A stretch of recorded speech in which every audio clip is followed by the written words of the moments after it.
In this session, each panelist will first have 10 minutes each to speak on a topic of their choosing related to the theme of the session, which is technology and innovation in sport.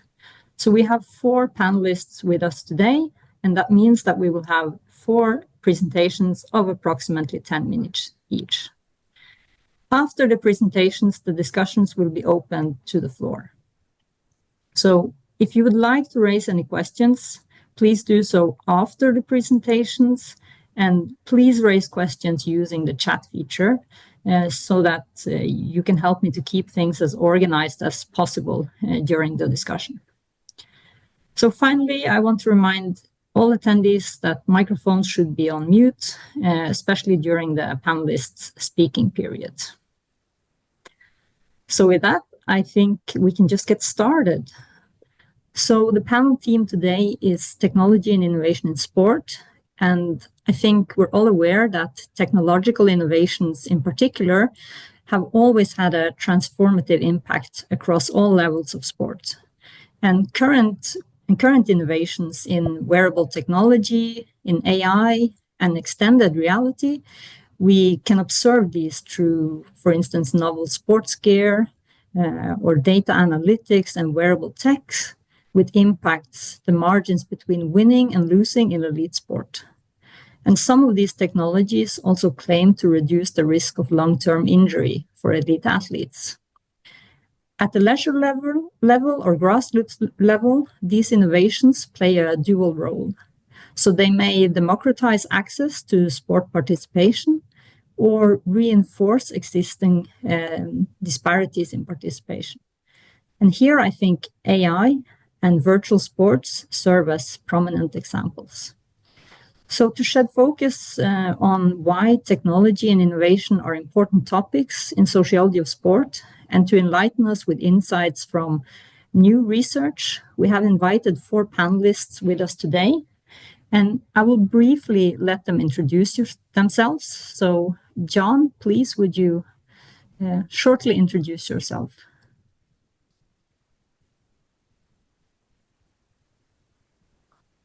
I'll ask to unmute. Can you hear me? Yeah. Yeah. Hi, everybody. My name is John Toner. I'm a lecturer in sports coaching and performance science at the University of Hull. Loveleen, please. Yeah. Hi, everyone. I am Dr. Loveleen Gaur, and I am actually a researcher in the AI field, and I have done a lot of, research in the area of business domain, and especially, of course, sports where AI has been utilized. And this much I will going to tell you, and then we will going to see everything in the PPT. Thank you so much. Thank you, Loveleen. Thibaut, please. Hi, everyone. My name is Thibaut. I'm a PhD researcher in sport management at Ghent University, Belgium. And my research is mainly on the intertwining of sports and technology, as you will see later on. And finally, David, please. Hi, I'm David Howe. I'm a professor of sport and social impact at Western University in Canada. So great. Thank you, all 4 of you, for agreeing to act as panelists for this webinar. So now we continue with the presentations, and we start with David and his presentation on parasport technology. So David, I'll leave the microphone and the screen to you. And I think you went on mute again, so I'm asked to unmute you. Thank you very much. I apologize. In spite of talking about technology today, and I have some insights to give in the title I'm talking to is Parasport Technology, Disability, Cyborgification, and Empowerment. And in spite of talking about technology today, I'm a bit on the technology information cul-de-sac, and I wasn't able to get my slides up and running, so I'm going to run without them. And this talk is 10 minutes into insights into an area of research that I've been exploring for almost 30 years. So it's really, really difficult to fit it all in. But I want to start off by saying that this is This presentation is somewhat of an ode to Ted Butryn. Many of you will know Ted's work. It sits at the interface between psychology, sociology, and ethics in sport. And in the early 2000s, he really did us a great favor in starting to unpack the relationship between technology, sport, and the body. And so a lot of what I'm saying is grounded in that important work.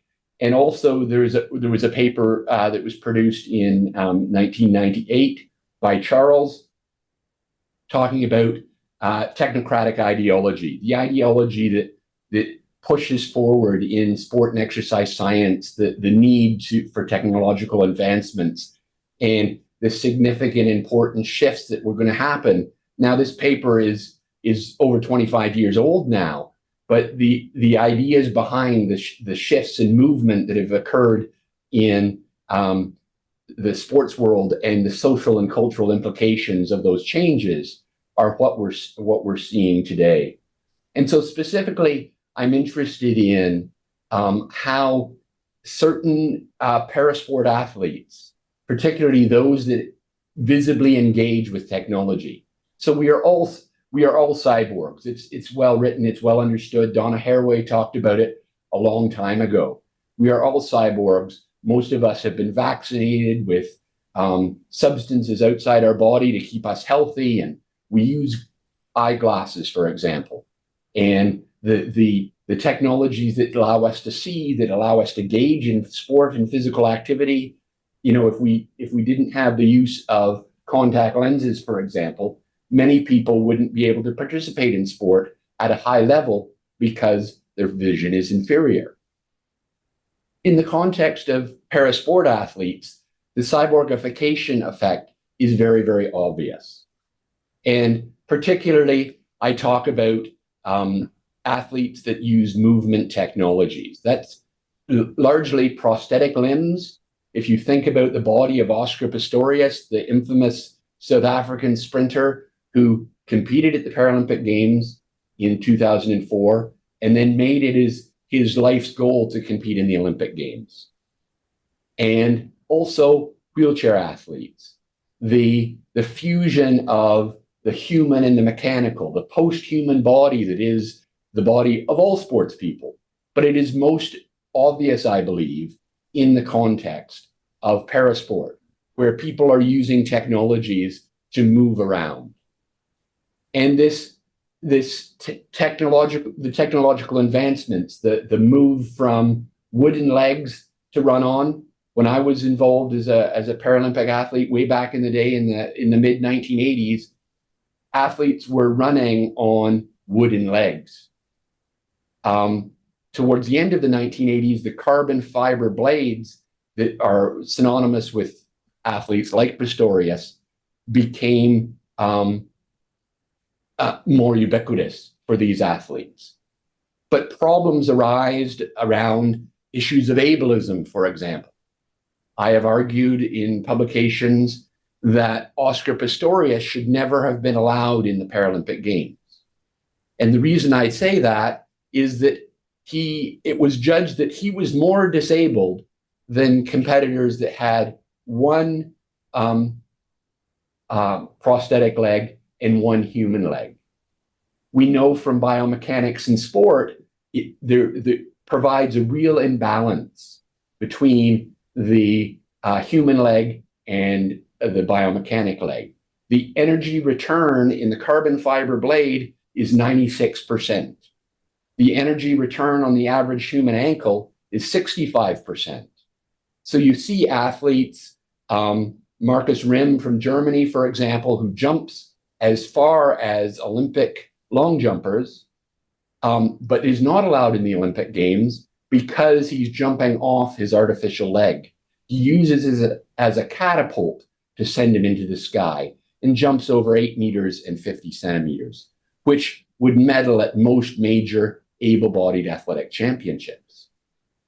Now, these rise in performances are really, really important, but what they do is they detract from the performances of other parasport athletes who are not able to engage in the technology. So we see a divide in the representation of parasport as those individuals that can be seen as cyborg explicitly, and the media attention is drawn to them. The wheelchair racers, the lower prosthetic limb users, and other para athletes are not given the same media spotlight. And the media spotlight for the Paralympics is much smaller than it is for mainstream Olympic and professional sports. So there's a real danger going on here that some of the athletes and the athletes with high support needs are being forgotten. And some of those athletes could benefit. For example, athletes that use power wheelchairs are only able to compete in the Paralympic Games in the sport of bocce, which is like lawn bowling or boules. It's a tactical game that's played in a gymnasium and so on. Those athletes that use power wheelchairs are only allowed to compete in those sports. The International Paralympic Committee has not gone so far as to say to allow power chair football to take place. That's where the athletes compete in an electrical chair and play the game of football and or soccer for those in North America and Australia. So there's a real fiddle going on because the least empowered people in parasport are the most severely impaired. And yet they're not allowed to use their technology, and athletes like Oscar Pistorius, wheelchair racers, like Marcel Hug, are allowed to use them. There is also a huge gender gap in terms of the numbers of participants, not necessarily at the Paralympic Games, that's being reduced, but at the grassroots level, it's something that's important to consider.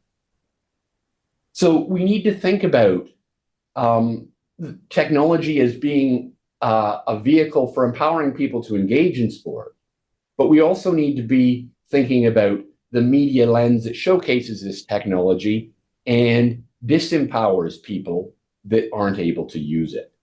And so there's a real fiddle going on in the parasport space that I want to see it celebrated, but I don't want to see just cyborg bodies celebrated in the initial sense. So there's a balance to be had here, and I'd be interested to know, questions from the audience to see, from the other panelists to see how some of these issues can be resolved.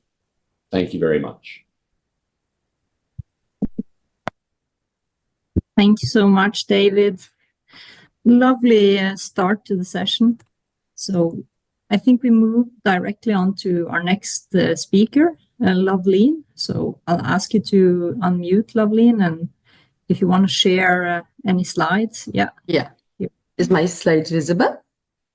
Yeah, now we can see harnessing generative AI to revolutionize sport analytics. Absolutely. So this is my topic. So as I said that I am particularly working in the AI field and how it is being applied in the business sciences. So today we are going to focus that how it changing sports analytics. Fine. So specifically, I'm focusing on the generative AI. I have also made some, take back assistant for you people, which you can utilize later on. So all those who have not done AI, but they want to learn about that. So that is also there for you people. So let us focus upon that. How generative AI is actually revolutionizing this sports analytics. So let us talk about this already, sport success stories, which are already there. Just let me.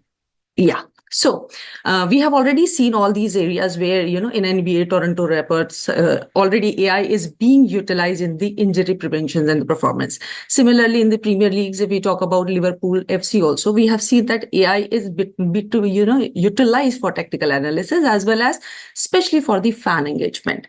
Then if you talk about even in the football, soccer, FC Barcelona, they have also utilized for scouting and player development, for injury prevention as well as. Even in Australian national team, they have utilized AI as a strategy for enhancing the performance for the cricket. Then in the Wimbledon also, why I am showing you this slide, the purpose is just to show you that AI is not new in sports. They have been utilizing it. Fine. But now the new term has arisen, which is generative AI. So how we can utilize this generative AI nowadays, and all those who are not knowing any technical details, any AI behind using all these things, they can also utilize generative AI for getting the details, right? So this is what is the purpose of this particular topic. Now, if we talk about what is generative AI, I'm going very briefly about this. It is everyone over here, they are knowing about large language models. They are knowing about how, ChatGPT is working. So that means creating new content based on the past or existing data. And how they are doing it, they are learning patterns and they are generating all these novel insights. In sports, how we can utilize it? Yes, you have already seen all those success stories where AI is being utilized. I am just going to show you that for enhancing the player performance prediction, that is one area, engineering risk management, strategizing and optimization of the games, as well as for fan engagement enhancement. These are the prevalent areas where nowadays, sports AI is being utilized for sports analytics.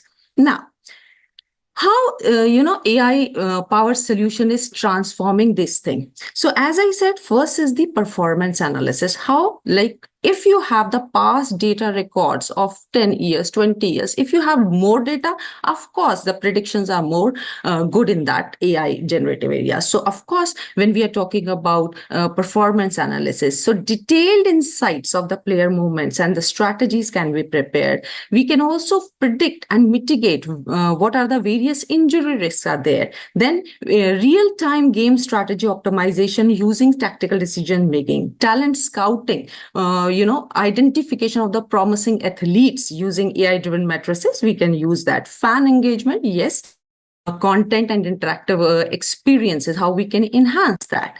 Now, apart from that, player performance prediction and optimization. Here, predictive analytics, machine learning, must have seen deep learning. Nowadays, generative AI is being utilized. So I am particularly focusing on the agentic AI. Now, this is the new area where people are focusing upon, that how agentic AI, so sports agent AI, how we can do that. RAGs can be utilized in the accurate and precise, prediction of the performance player and identifying their key performance areas. Then also we can provide them with the personalized training program, workout plans tailored to their individual needs. Apart from that, we can take all the real-time data as well. It's not like that we are using ChatGPT because they are only trained for 2023 or 24. But what about 22? Sorry. Now, what about 23 and 24? Data is new. For that, we have agentic AI, which is being utilized. Then comes your skill development. Of course, virtual reality, I can see that all other panels members are going to talk about this area, how AI coaches are going to provide you with the instant feedbacks. We can also, as I said, that we can safeguard our athletes. That means how AI is helping in sports medicine. So we know that all these AI algorithm, which we are talking about, your machine learning or the CNN deep learning or the robotics area we are going to talk about, these areas are helping you in injury risk management, predictive modeling, personalized recovery plans. These are the areas which I am touching upon to show you that which different areas where people are actually doing some research and they are coming up with the new innovations and the technologies for the safeguarding of the athletes. So you can see that injury risk management, personalized recovery plans, wearable technology. Again, we have a panel, member who is going to talk about these wearable technologies, that how these smart sensors and IoT Internet of Things are actually helping you in providing you with the continuous health data and early detection of the potential injuries. So AI, you can see in every area, AI is being utilized to find out that how we can improve the sports. So even for, para athletes, we can help them providing using these generative AIs and AI. Apart from that, game strategies and the tactical analysis, as I said, that all those people who are behind the scenes, or they are not in the field, they are also using AI in real time. They are using it for strategy optimization, in game adjustments, as well as for opponent tactics, how they will going to predict. So prediction of their tactics can be done, advanced scouting, then playing design and the simulations of this, that means virtual testing of those tactics before it is being implemented. So you can see various areas where you can utilize all these things. Now, apart from that, this is another very major area in the social media where it comes to be the fan engagement and personalized experience, how personalized content delivery can be done. For that also, we are using using AI, all these AI curated highlights and the news. By the way, all these images are created by me, and these things you can see that how these images and these content, all these things which we are creating and the videos which we are creating can actually help in the engagement of the fan in the social media. And we can also as I said, that nowadays all these agentic AIs as well as the chat bots are actually helping you in giving all the accurate answers. So as a takeaway, I am just showing you this is the Hugging Face chat bot which I have created for you people, and I am going to send this link to you, which you can utilize to ask any questions, right? So this is the takeaway of this slide. And then, as I said, that this chatbots, these are AI chatbots which can help you in the making more interactive, interesting interactions, right? Apart from that, we can also have a predictive fan analytics. So now fan analytics, apart from sports analytics, this is a new area where if anyone is interested in finding out the sentiments as well as to find out their polarity, they can check on the fan analytics. How we can actually implement this generative AI in the sport organization. These are the 5 steps which I have already jotted down over here, which you can see. Any organization, any department who is willing to, take the help of AI or generative AI, they can have these things. Apart from the most important thing where I am working is the third one, where hiring the data scientists and AI specialists. Of course, you people are more knowledgeable about the sports, but what about the scenes? What about the data? How that predictions can be done? There you need a special expertise of these people who can help you in finding all these things. So at the end, this is my chat bot which I have created, and I'm going to show you these kind of questions you can ask. And if you permit me and allow me, just this link I want to show you. Just a second. This is, let me just show my screen, another one. This is Hugging Chat screen you can see over here. This is the one chat bot. This is no code. Just to tell you, although this is not Python based, I am creating a Python based as well, but this is no code one. This is, you can directly go and in this link and the Hugging Chat, and you can ask any question. I have already given you all these questions which you can ask. Suppose we want to talk about, Cristiano Ronaldo. I have created these questions. They can immediately find out all these metrics, and I have already done some kind of work to give you an answer in a specific way. So this is just a takeaway for all those who want to just see how these technologies are helping out. Thank you so much. Thank you so much, Loveleen. New type of generative AI to test out as well. So we progress with Thibaut. So Thibaut, I'll ask you to unmute. And then I'll give the microphone and the screen to you to talk about virtual sports. Yeah, thanks.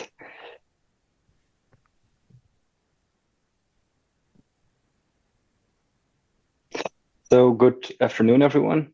My name is Thibaut, and I'm pleased to talk to you about a new and emerging topic in sports, that are virtual sports and how we can use virtual sports to address social challenges. So my friends who are on like TikTok or Instagram might see this about sports when something appears in their feed. And this is actually the triathlon virtual sports format, where elites race, do a triathlon race, and they do it indoors. So they just swim in a regular pool, but then the cycling and the running leg happens on smart equipment, and basically their avatar continues the race because their performance gets translated into an online platform such as Swift. So these athletes are kind of racing hybrid. But virtual sports is more than only elite racing. Here in Flanders, where I live in Belgium, Sport Flanders, that's our governmental sports agency, just invested in a virtual horse to actually practice virtual horse riding. And they are still to decide whether they will use it for para sports or para athletes to get back into horse riding, or to use it for children to create a more safe environment to get into horse riding, or to use it for more elite athletes to refine their technique. But I think this is a great example of how virtual sports can develop as well in the future. And I'm interested to see which way it will go. But of course, virtual sports are not only like in the simulations or in the virtual reality. Virtual sports also happen in the physical world, where you can have like an overlay on top of your physical traditional sports. This is the case here with climbing, sports climbing. There's a LED projection on the climbing wall, which climbers can use to like do some kind of interactive games or practice more their climbing routes. So I hope it's now getting clear what virtual sports are. These are kind of mixed reality games that are intertwined with physical sports. And that's becoming possible because of the developments in technology we see. Now, when I ask to like people like you were the chief marketing officer and you were to like promote something with these kind of examples, what would you call it? And they say like, I wouldn't call it esports because that's more like gaming, competitive gaming, but I wouldn't call it sport as well. But I definitely wouldn't call it extra games because that's more like the consoles we used as a kid. So then what are they? They're like neither of those three. And I think that's where the name virtual sports come in to like have a legitimate name for this specific type of hybrid sports that are emerging.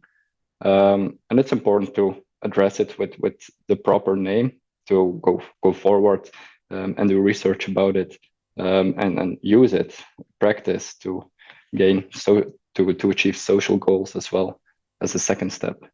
So virtual sports, I'm not like inventing this term because actually one of the most recognized sport organizations in the world, the International Olympic Committee, mentioned that they want to engage in virtual sports to attract the current but also a new audience into sports.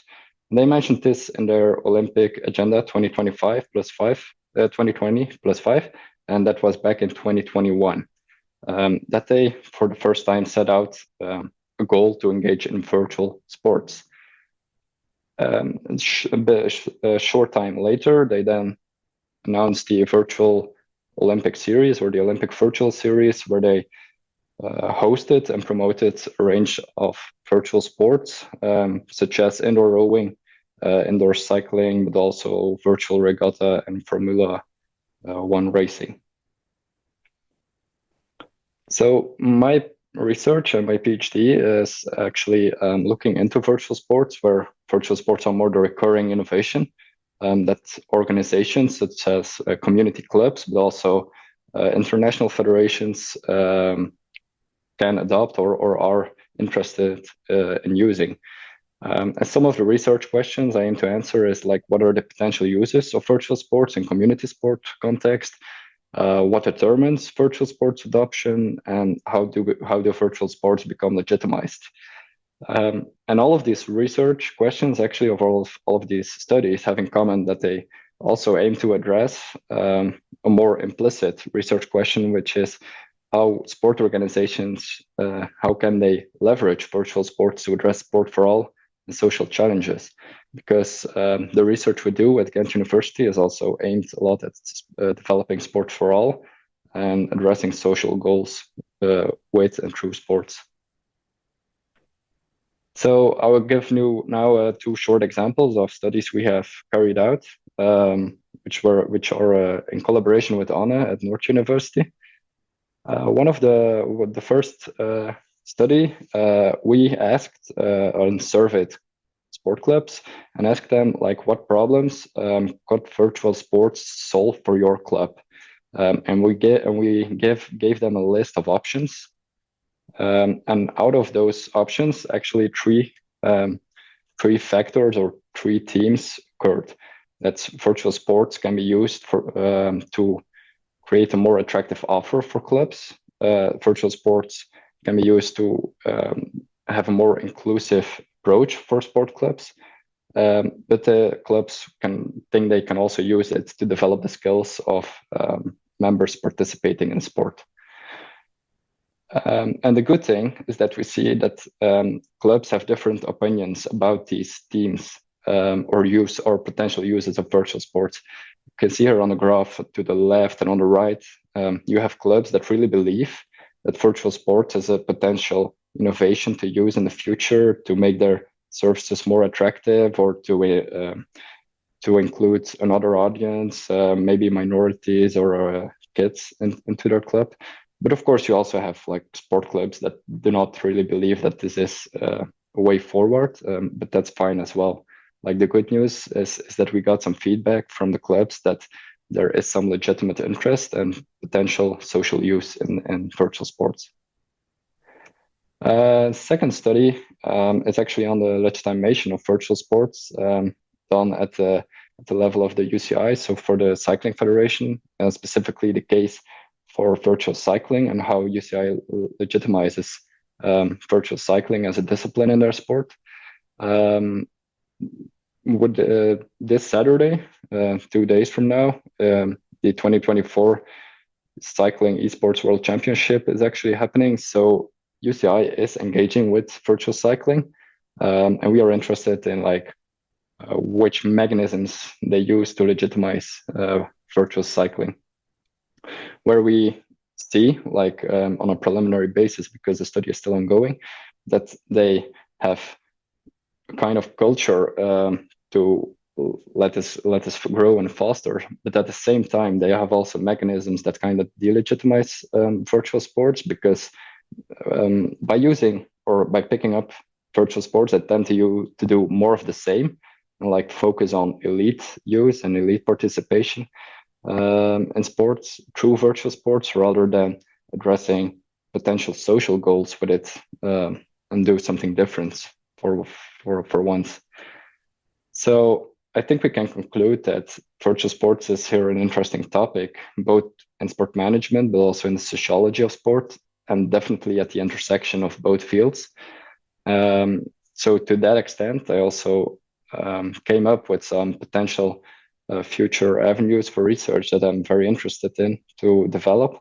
And that could be for example, how para sports could be developed by the use of virtual sports, but also how can we promote inclusivity in and through sports? Are virtual sports accessible enough, or will they become just a barrier to participate in sports? It can be both, I think, but it definitely deserves some attention. Maybe look into the concept of sports media literacy, but also maybe virtual sports can be a pathway for talent detection, both for small children, to detect what sports fit you. They can try some virtual discipline or virtual variant from many sports that are certainly becoming more accessible, if the infrastructure or the technology is there. So sports they otherwise would never have tried out, for example, like the horse riding. But at the same time, virtual sports might also be used to for talent detection at a more elite performance level. But then I'm more thinking of minority groups that do not have access to the races where they can showcase their talent, but now they are all connected in online platforms. So it becomes that way maybe more accessible to showcase your talent as a young elite athlete. So I'm concluding here. My name is Thibaut, and I'm a PhD researcher at Ghent University. And if any of these topics interest you, please discuss afterwards or connect with me. Thank you, Thibaut. And everyone should definitely check out Thibaut's website on virtual sports. I think it's very impressive. So we move on to our final speaker, John. So John, I'm going to ask you to unmute. And once we can hear you, I'll leave the microphone and the screen to you with your presentation on wearable technologies. Here we go. Hi, Considering everyone. the role of wearable technologies in the maneuvering, wrangling, and production of athlete data. Sorry, that's an unnecessarily long title, but anyway, hopefully it captures something of what I intend to address. So one of the things I'm interested in researching is how power is exercised through data, and I'm particularly interested in the metrics and measurement systems that circulate within high-level sport and elite sport in particular, because there is an extraordinary amount of data collected in these settings. And some of these questions were, or at least I had tried to address them in a book I published last year on wearable technology in elite sport. And some of the questions I tried to address here were trying to identify or map what specific wearable systems are used within elite sport or within capital-intensive sports in particular. How do we explain the ubiquity, the ever-present of measurement systems in high-level sport? What sort of language is used to describe the supposed promise of these devices? You know, what promise is projected onto these systems, wearable systems, but analytical systems as well? What is it that manufacturers and practitioners think these systems are capable of shedding light on? What is it that they think these systems are capable of showing us that sort of escapes human judgment or subjective judgment? Who is it that manages these systems? What specific roles are now involved in high-level sport? You know, what specific individuals are charged with the operation of these systems, the collection of data and the analysis of data? And I won't get a chance to talk about it today, but I'm particularly interested in how measurement systems might affect athletes. Measurements are used primarily to put us in categories, to judge us, to compare us to standardized ideals or norms. And measurement can be a deeply effective process for athletes. So I'm quite interested in that, but that's not something I'll get to talk about today. In the book, I describe what happens in elite sport as representing like a cult of measurement. There's an insatiable thirst and appetite for collecting data in high-level sport that's being increasingly facilitated by the emergence of wearable systems. Wearable systems, certainly in capital-intensive sports, are relatively affordable, easy to use, so they have a great deal of appeal, and they're capable of collecting an extraordinary range of metrics. So this is of very considerable appeal to practitioners in elite sport who are very interested in big data and what can be done with big data. So it does appear to be a desire to measure everything that can be measured, to measure all aspects of athletic action, to ensure that no aspects of athletic action escape scientific scrutiny or analysis. We see this in terms of the measurement of sleep, for example. So even if athletes aren't measured during their sleep, they're certainly asked questions about the quality of their sleep on wellness questionnaires and the like. So their sleep is monitored. We see a movement towards the measurement of rest, a desire to measure and to ensure that athletes are making the most of their rest to maximize productivity and efficiency. This might be referred to, in totality, this might be referred to as a really excessive form of surveillance or uberveillance, where there's a possible blurring of the private and the public. We need to ask questions about, well, what remains private for the athletes if almost every aspect of their embodied action is now being measured or subject to measurement?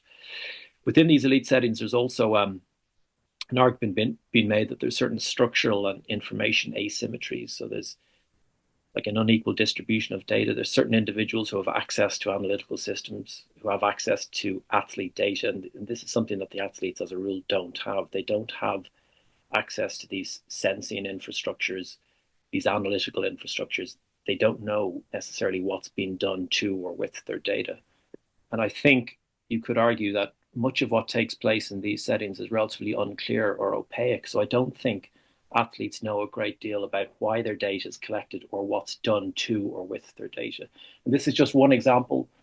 I don't wish to generalize this finding to all settings, but it's quite illustrative, I think. So FIFPro are an organization who represent the rights or interests of footballers.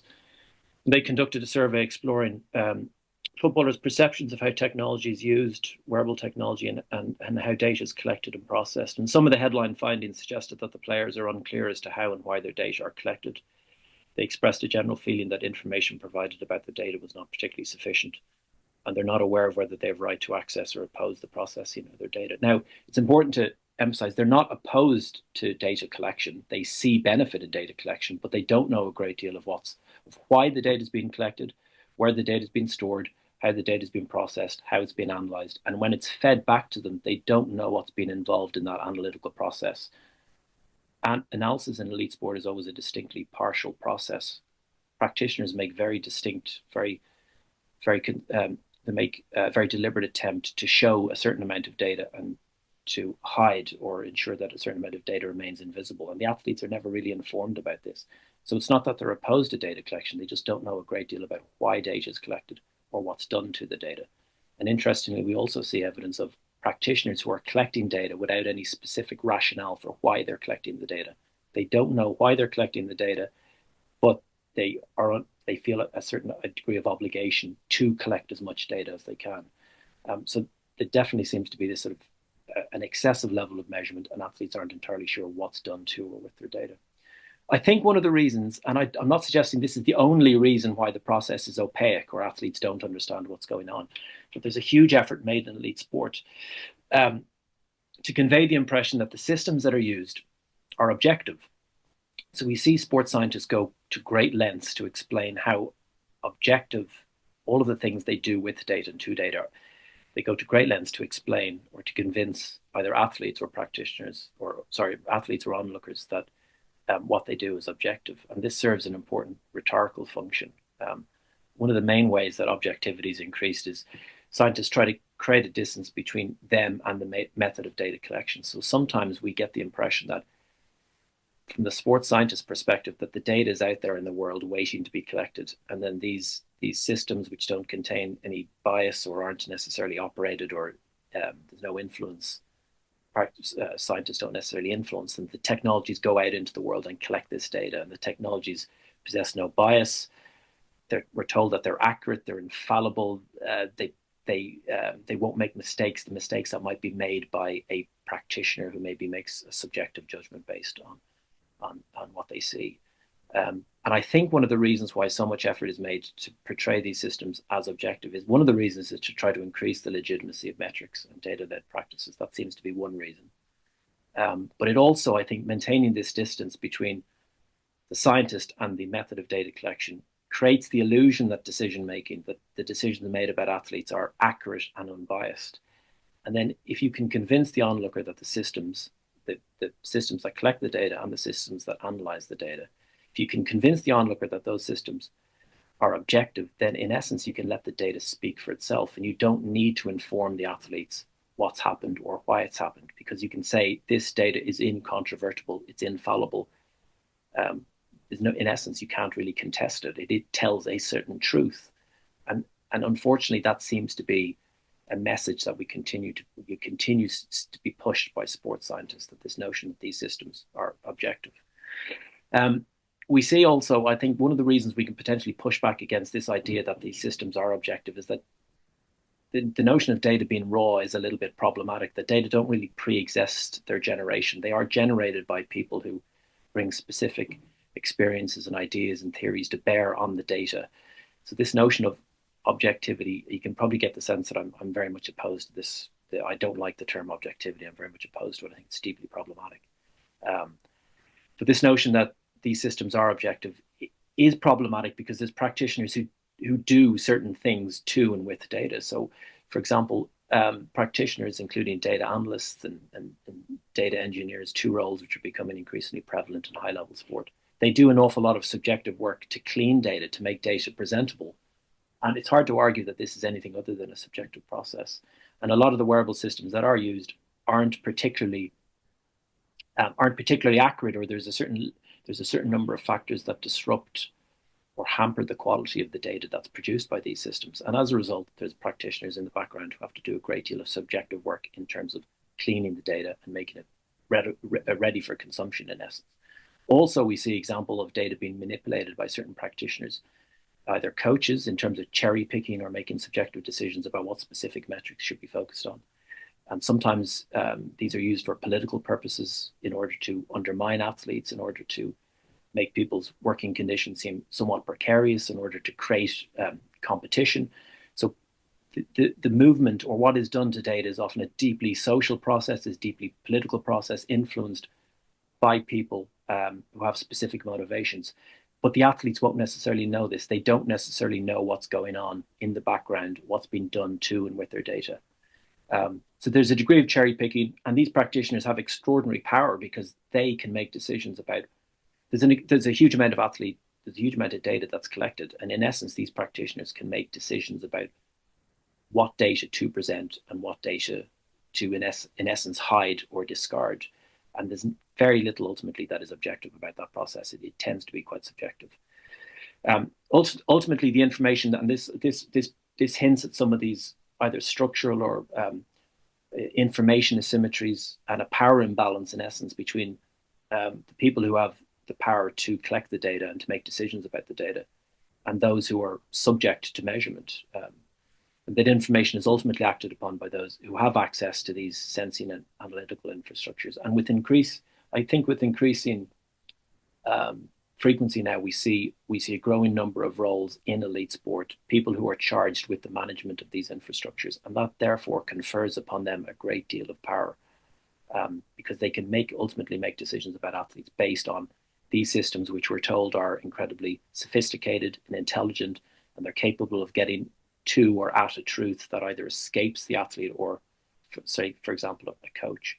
And I think ultimately and I'll almost finish on this point. I think I've got one more slide, but understanding, I would hope, and this is something I'd hope to do in my own research, and I'd hope other researchers ask critical questions about these kind of issues, that we need to understand what it is that practitioners are doing with data, because I think it has a very powerful effect on, it can have a very powerful effect on athletes, and we need to know more about what it is, how it is that power is being exercised or deployed through these various wearable systems, these modes of data collection and analysis.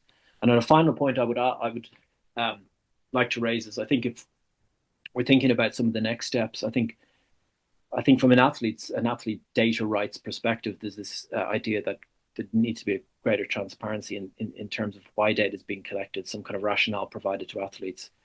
We should really only be, we should be encouraging practitioners to think very carefully about the rationale for data collection. FIF Pro suggested or hinted at the need for player-centric data policies, which are important. But I think increasing an athlete's data literacy is an important step, but we also need to encourage practitioners to acknowledge the fallibility of technological devices. We need to push back against the notion that these systems are all powerful and all seeing. Ultimately, whatever data is produced by these systems needs to be contextualized, and we need to work with athletes and include also practitioners who work closely with athletes to try to make sense of this data and to understand the context in which it's being generated. And sometimes in the analytical literature, you get the sense that the data has been decontextualized, and we don't want that. We want, ideally, I'm not necessarily suggesting we shouldn't use devices, but we have to think very, very careful about how we're using technological devices and the data that emerges from these systems and what we do with that data. And contextualization is key in that regard. And Christensen and all hint or point to this notion of a sociality of data, which I don't have time to talk about in great detail, but that considers the relational nature of data. We consider the context in which data has arisen, and we encourage practitioners and athletes to co-produce some kind of understanding. So they work together to make sense of data. And unfortunately, in elite sport, that doesn't always happen. At the moment, a lot of the practice is very unidirectional in terms of practitioners collecting data, then feeding it back to the athletes. And athletes aren't necessarily given an opportunity to contest the decisions that are made about them via these data-led practices. So it really is just encouraging, I think, a consideration of the context in which data is generated and to push back against this notion that these systems are somehow infallible or incontrovertible. And I apologize if I've gone over 10 minutes. I'm sorry. The end. Thank you very much. Thank you so much, John. You were right on time in a wonderful presentation. So thanks to all four of you, David, Loveleen, Thibault, and John, for your insights and sharing your knowledge with us today. Now we open up for discussion. So if anyone has a question for any of the speakers, please use the chat function and enter your question there. And while people are perhaps typing or thinking, I think I want to start by kind of connecting David and Thibault's presentations. So David, I would like to invite you to kind of comment on this notion of virtual sports or the use of virtual sports in parasports. After hearing Thibault's presentation, could you reflect a bit on what you see as the potentials and pitfalls? Yes, I see a huge potential. I mean, and this goes nobody's really talked about the physical environment and the problems of, we can't talk about everything in these sessions, but the movement of athletes and people around the globe to engage in sport, high performance sporting spectacles and mega events. This sort of virtual performances would allow that the athletes wouldn't have to move, which is a big thing. But it also is exclusionary, because many countries, I mean, I was amazed at the horse. Okay, the horse that was being used for to learn to show jump and all those sorts of things. That technology must be hugely expensive, and so therefore it makes it exclusionary in an international sports world. Parasport is trying to reach out to sub-Saharan Africa in a more ready basis, and so on and so forth. The rise of virtual sports in this way is exclusionary to people that can't afford the technology. That's what I would say. I think for people in Canada and in Europe and North America, in Oceania, in Asia, where there is money, I think it's a great idea. But is it excluding more people because countries can't keep up with the investment in outside technologies?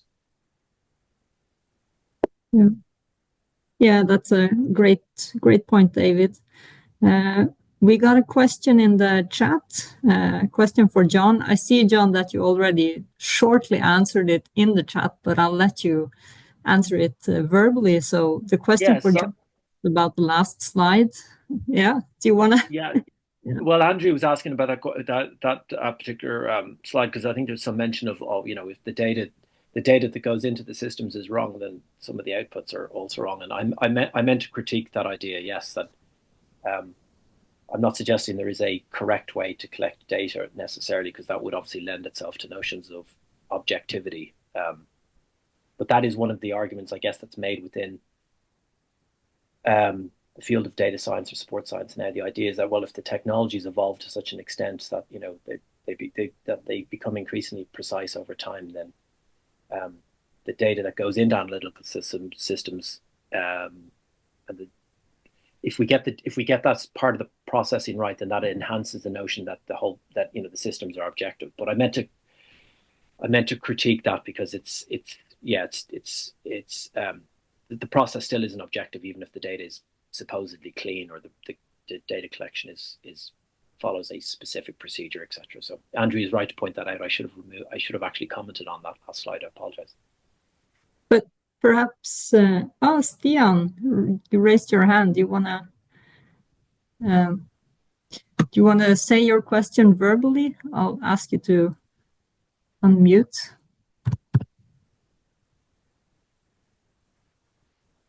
Or maybe not. Maybe the hand disappeared. Maybe it was just a mistake.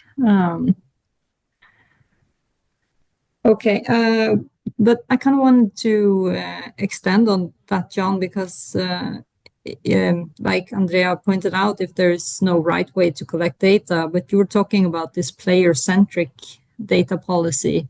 So I guess my question would be, are there any kind of best practices, or what would kind of an ethical player-centric data collection policy or approach look like? That's a very good question. I think involving the athletes a little bit more initially, what metrics might they consider to be meaningful, and I don't think that happens a great deal. And I know that's far from easy, but I think would be a difficult thing to enact. But from my understanding and my experience, from my reading of the literature and from my experience of speaking to practitioners, that doesn't happen a great deal. So the athletes aren't necessarily included in that decision making. And remember, these are athletes who know a great deal about their performance, and their performance matters a great deal to them. But I don't know if there's, and I'm sure there are certain settings where the athletes are engaged in this process, but I think more often than not, it's very much driven by either coaches or specific analysts in terms of the decision is made for the athletes about what metrics should matter to them in a specific moment. So I don't know what a data-centric policy would look like exactly, but engaging athletes in the process initially would certainly be one step. Yeah, David, I see you raised your hand. Go ahead, please. Yes, I wanted to sort of engage with John in this. I think the problem is that athletes, high performance athletes, professional athletes, are employees. You know, we think that because they've got lots of money, they've got power, but how many of them will have had data clauses written into their contracts? And until they specifically say, I have to have access to all my data and I'm in control of it, like image rights, how can we start to talk about sort of athlete-centered approaches to data because they're employed by their clubs? This is a question for you. Yeah, I guess it depends on data regulation, which might be slightly different in Europe, where there are data regulation actually states that people should have access to the data, and that would apply to athletes as well. They should have the right to refuse certain types of data collection. They should have the right to access the data. Now, I know this might be futile because even if you give them that power, a lot of the athletes are socialized not to ask those questions, and also because they realize that the huge power imbalance that exists in sport, that they're not likely to contest some of these processes or practices. So giving them rights or encouraging them to become more literate is one thing, but I don't know if that's not enough necessarily, because I don't know if the athletes would be brave enough, for example, to contest some of those practices. But definitely in Europe, with the emergence of data regulation, yes, people have a right to access that data and have a right to know what's been done to and with their data. But whether the athletes will or not is another matter. Yeah, Loveleen, do you want to comment on this conversation? Because we started with kind of the potentials of AI, and we ended with, I guess, the pitfalls of some of this data and analytics. So listening to the other presentations and from your perspective, let me ask you to unmute, sorry. It's not that often that I moderate sessions. Yeah, so thank you so much. Yes, definitely with AI and these technology, the issue of biasness is the prominent one. Fine. So we always talk about, the technology bias, but we always forget that it is human who is actually collecting the data. So if we can actually remove the biasness from the humans, so till now, if the technology wasn't there, even biasness was there, right? So if we, move ahead, and we will see that, yes, definitely policies, strict policies around AI and strict policies around data collection is the must. And then transparency. When we talk about explainable AI, when we are talking about generative AI, the most important thing is the transparency and responsible AI, that how responsibly, how transparently we are actually using these tools and technology. And for that, each and every organization has to be transparent. And that is why strict policy around these technologies are very must. And everywhere, if you see healthcare, HIPAA, if we are collecting any kind of data, then HIPAA is strictly focusing on that we are not able to use it unethically. So all these policies are must around these technologies. So every country, every organization, and mostly people, they should be aware about these things. This is my take. Thank you, Loveleen. We have a question for David in the chat from Andrea. She says, David, can you speak a bit about how tech might be changing definitions of disability or disability identities? I'm thinking of a video I saw recently of a Canadian Paralympian in B2 category. You have to explain that, I think, for those of us who driving a car with some new tech. I did address it quickly in the chat, but the B2 category, there are 3 categories of people with visual impairments at the Paralympic Games. Category 1 is people who have no usable vision. Category 2 is people who have 0 to 5% usable vision. So that's the B2 individual. So they've got very little use, very little sight. And I guess Andrea's seen a video where there's a woman in Ontario that's able to drive a car with technology and so on and so forth. I think that technology will change her identity and her perception of herself. But I do not think until there's an eradication of what normal is, which will almost never happen, until there's a complete eradication for what normal is, disability will still be seen as an issue in this context.